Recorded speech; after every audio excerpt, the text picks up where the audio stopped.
Okay, let's talk about something that trips up so many people learning English. He, she, her, his.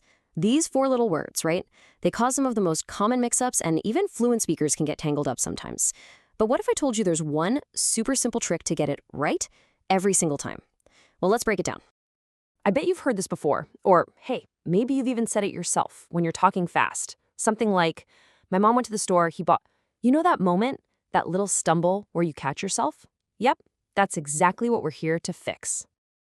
Exactly. The person you're talking to just stops and thinks, wait a second, what happened to your mom? Suddenly she's a he?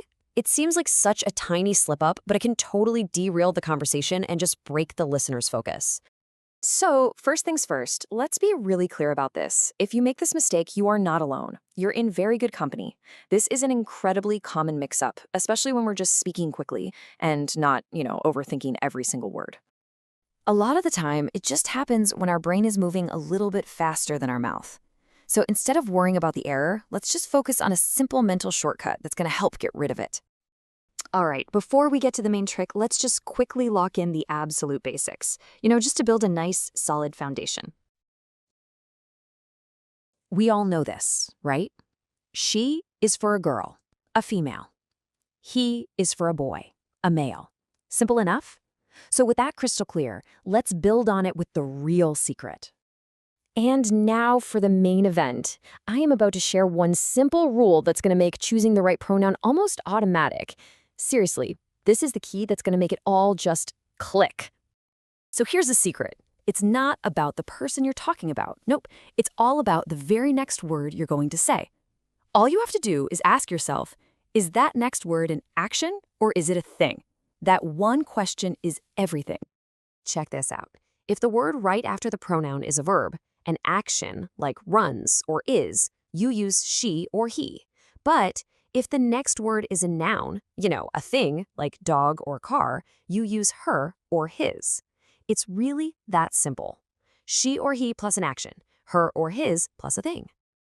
Okay, so that's the theory, but let's see how this simple rule actually works with a few real examples. Let's look at this first one. She likes chickens. What's the word after the pronoun? Likes. That's a verb. It's an action. So our rule says we gotta use she. Perfect. Same for the next one. He hates apricots. The action is hates, another verb, so we use he. See? Pronoun followed by a verb. It checks out every time. Now let's try the other side of the rule. Her dog is cute. What's the word following the pronoun? Dog. That's a noun. It's a thing. So our rule points us to her. How about his chicken? Again, chicken is a noun, so we use his. Pronoun followed by a noun. The pattern is perfect. And just to make sure you never ever forget this rule, let's finish that last sentence with something a little ridiculous. His chickens are sexy. I know, it's a silly sentence, but the grammar is perfect. The word is chickens, a noun, so the pronoun has to be his. And I bet you won't forget the sexy chickens.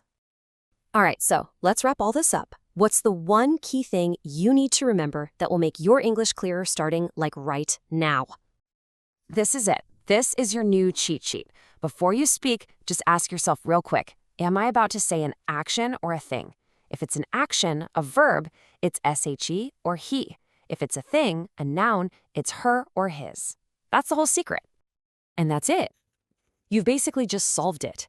This isn't just some boring grammar rule you have to memorize. Think of it as a tool. It's a tool to help you speak more clearly and way more confidently. You've got the secret now.